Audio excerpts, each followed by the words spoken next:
This ragtag team just took on Legends of Andor in a wintry wonderland. We're gonna share our opinions about the game. Stay tuned.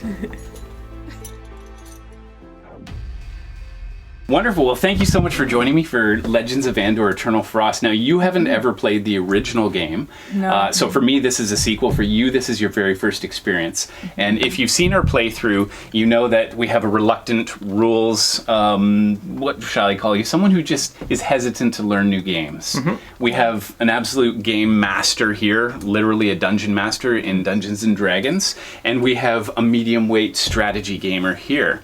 So I think we should start, why don't we start with you as a slightly reluctant gamer. How is this, what's the access point for this game for someone just starting into a game like this? No, I think it was accessible. I liked the pace of play. I did find myself getting lost a little bit in the rules sometimes, so I did have to kind of poke you guys for a few pieces of advice here and there. One thing that's funny about the game is I don't have the opportunity to ever play it again and use some of my learnings from the first time over again. You know, there's a bit of, Right. well, we should have done this the first time, or...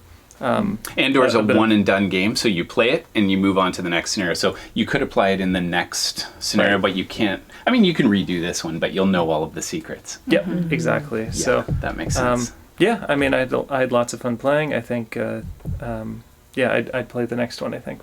Yeah, okay.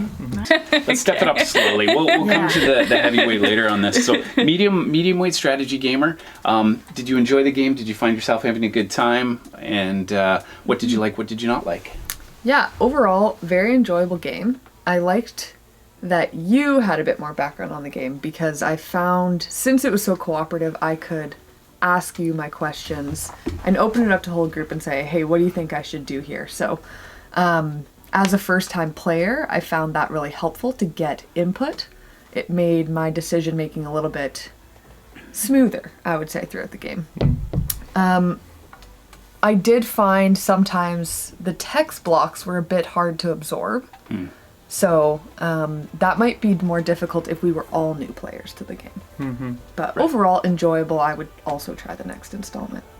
One thought that just crossed my mind was it is like a big board with a lot of like intuitive pieces to it. I felt like we only used though maybe half of the board when we were playing though. That's true. Right, which maybe it was just our play style that resulted in that way, but didn't really use this corner, didn't use up here. I don't know. We were masochists too. We decided to take on the extra challenge, which this guy here, which made us have to streamline our game. So we had to beeline it straight for the baddie, hit him as fast and hard as we could. Right. So that made it. I think you're right. A very focused game. Right. Definitely. What did you think about the length of the game? I thought it was great. About right. I thought it was about right as well. Didn't overstay its welcome. Yeah. No. Good for an evening. Yeah. Nice. Okay, that's wonderful. And I think you're absolutely right that if you're learning a new game like this, especially if you're a lighter gamer, it's helpful if you have someone at the table who knows what they're doing. But in a game like this, you can all collaboratively talk. And we made our mistakes through the game. There were times we forgot to flip a card or we put the stone in the wrong place. And it doesn't matter. As long as you're having a good time and you just adapt, that's really what the game is about. So you've been waiting for it, Melissa. Yeah, I think it was super fun. I really liked all the flavor text. I love the narrative part like you. So I like the storytelling. I think there's so much more to know about the world. So having that world building element I think is really cool. And as someone who also plays video games, I like the future of having the shield and helmet situation. That part of it is exciting and interesting to me. I like the equipment, the upgrades. I like that there's a lot of elements, kind of as Alex said, that we haven't really accessed. And I also think, there's weapons too. That's so cool. I think it's really cool to see parts of the board, even these pets. Oh my gosh. Okay. Should I say spoilers? That's so cool. The fact that there's like a store that becomes open later, there's like these other dice, which I assume that there's just going to be harder things to fight, and like upgraded dice values. I just think there's like a lot of things that you can explore over time, and it's really cool.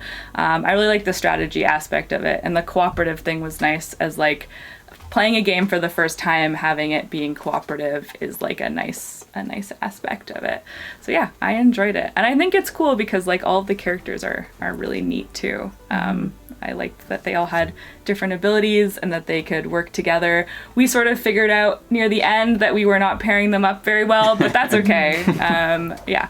And the extra challenge part of it is cool too, to have. It's nice that you can level it up if you find it's too easy. Yeah. You can make it more challenging. Yeah. For sure. So I would agree with you 100%. I love the story. I want to see where this goes. I know the other side of the map has a very different board with ice that you have to cross, and as you traverse the ice, it becomes broken so that you can't cross the same piece twice. So there's some neat new mechanics in this Andor that weren't in the original. So like the back of this is a whole different. It is, absolutely. Oh, that's so cool. So you know what? I'll put a shot of that up on the screen now so you can check that out.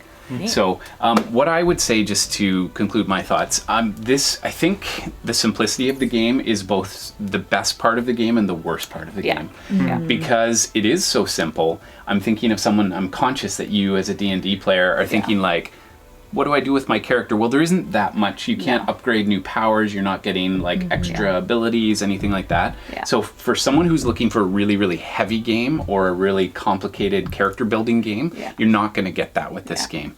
But for someone who's introducing, like, I've never gamed with you before, Alex, and I've never gamed with you, Melissa. And so for introducing a game like this to just a general like crowd, I think is a fantastic way. And I can play this with my family. I can play it with kids. It's a very light game, but there's just enough meat there, I think, to make the strategy and the puzzle fun. And what makes this game really excellent for me is the puzzle. So that's really all. This is a puzzle game. Yeah, the puzzle's really cool. I agree. Yeah, I think, there's definitely some things that are to be desired in the character aspect of it, but I think overall, as far as like a board game goes, it's well designed and easy and not overly complicated, which is nice. That's right. Now, we did receive a review copy of this game from Kosmos, but if we're judging the components too, I'd say, if you're looking for a heavy miniatures game, the standees aren't going to cut it for you. But for what I'm doing, for bang for your buck, they've kept the game fairly cheap, limited components, so it's not going to cost you a fortune. So it is a one-off game, so once you play through all the scenarios, it's likely going to sit in your cupboard for a long time until your bad memory catches up with you. And you can play it again without remembering. So those are our thoughts on Legendary Tactics. Appreciate you being here. If you enjoy having guest reviewers on the channel, please like, subscribe, and remember to get out there. Get gaming! And Be legendary. Awesome.